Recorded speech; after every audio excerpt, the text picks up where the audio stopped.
Ko se je mlada družina odločila za nakup velike, razkošno zastavljene, ampak nedokončane hiše, so se zavedali, da je osnovna arhitektura hiše danost, ki so jo bili pripravljeni sprejeti, čeprav jim vse ni bilo tako zelo všeč.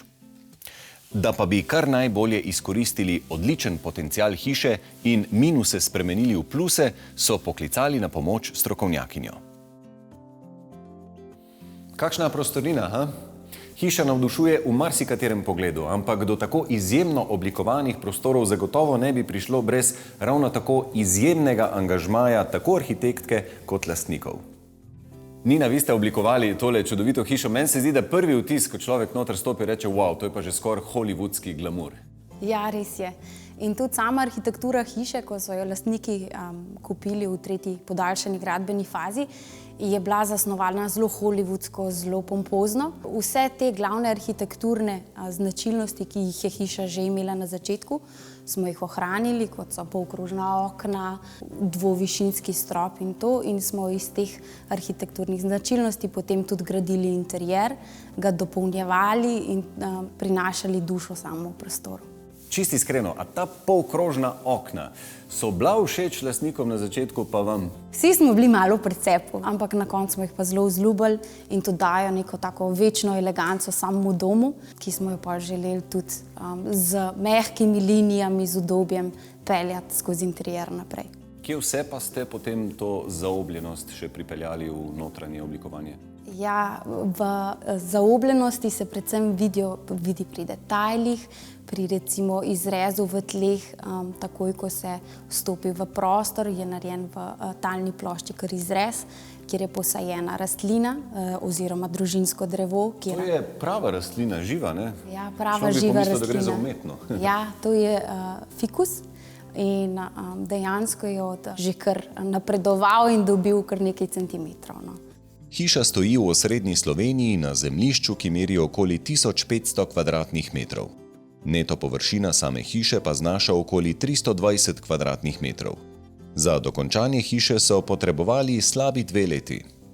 Sama predsoba je izvedena na način, da nam na nek subtilen način že kar lepo poudari samo arhitekturo in tudi dizajn doma. Zato so prva stvar, ki jo opazimo, steklena vrata v kovinskih okvirih, skozi katere se pač tudi vidi stopnišče in družinsko drevo. V samem predprostoru je tudi oblazinjena klop za lažje preobuvanje, izhod iz hiše. Všeč mi je, da se ta prostor zapre s praktičnimi drsnimi vrati, ki so potem ogledalo. Tako, jasno. Čudovita domislica. Čista skrit. Zavijeva desno in sva že v kuhinji. Kuhinja je zasnovana predvsem funkcionalno. Zgrajena je iz, se pravi, 4 glavnih segmentov. V centralnem delu je otok s pobranimi robovi, zaobljenimi robovi, ki prostor malenko zmehčajo. Sama barvna lestvica pa se od belih tal preliva v modro barvo, se pravi v temno modro barvo, ki je kar večna in tudi v sklopu celotne hiše, in pa lesene furnirane fronte omar. Centralni del je otok, kjer je tudi kuhališče s potopno napo, visok element, ki nam služi kot shrambni del, na zadnji strani pa se nahaja celo skriti del shrambe. Pomivalni stroj je predviden na višini, zato da se ni potrebno stalno sklanjati. In četrti del, ki je v bistvu visoka vitrina z televizijskim zaslonom, kjer se gledajo kuharske oddaje in oddaja Ambienti. Lastniki so želeli imeti kuhinjo v temnomodri barvi in v lesu oreha, kar je večna kombinacija. Je nekaj izjemno zahtevnih elementov v tej kuhinji, kot so okrogline. Naslednji element, ki je bil zelo zahteven, je bila kuhinjska miza. Unikaten izdelek, prilagojen izključno za lastnika oziroma stranko. Na željo stranke smo prilagodili kar nekaj elementov, in sicer pomivalni stroj na višini, shranjevalni prostor s hrambo v omarah in pa omaro z malimi gospodinjskimi aparati. Pri sami kuhinji imamo nekaj zahtevnejših elementov, v smislu krivljenih elementov, kjer je bilo potrebno les kriviti in ga ustrezno obdelati.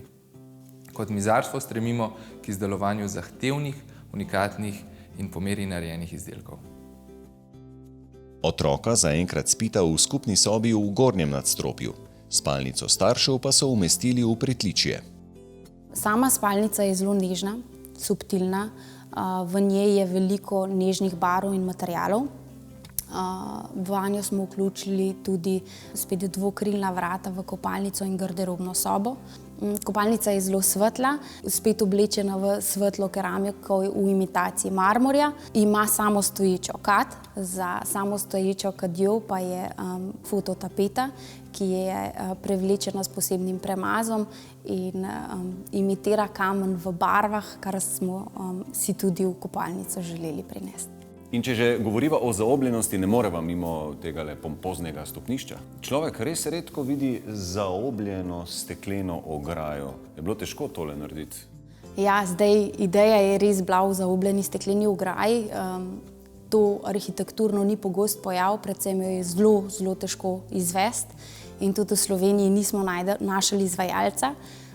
Zato se je tudi lastnik tukaj angažiral in v tujini poiskal izvajalca, ki to lahko izvede, poskrbel, da dejansko načrtovan element potem tudi stoji v prostoru in daje prostoru res nek tak veličasten efekt. Pri stopnišču je zelo pomembno, da je vsaka stopnica enako visoka. In pa predvsem pri krivljenem stopnišču je pomembno, da je srednja širina stopnic enaka. Kot mizarstvo Jagodic smo sigurno najbolj ponosni na stopnišče in na krivljeno stekleno ograjo. Hiša te družine ni posebna le po velikosti in razporeditvi, ampak pritegne pozornost tudi več posebnosti. Med njimi so velike police, ki na prvi pogled spominjajo na knjižne.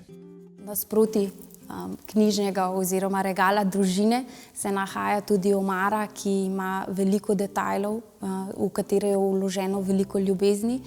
Omara se povezuje tako s parketom, kot tudi z barvno shemo celotne hiše. Tako omara kot lestenec in parket v dnevnem prostoru so unikatni. Še to mi povejte, tale kamin očitno je v uporabi, a ne?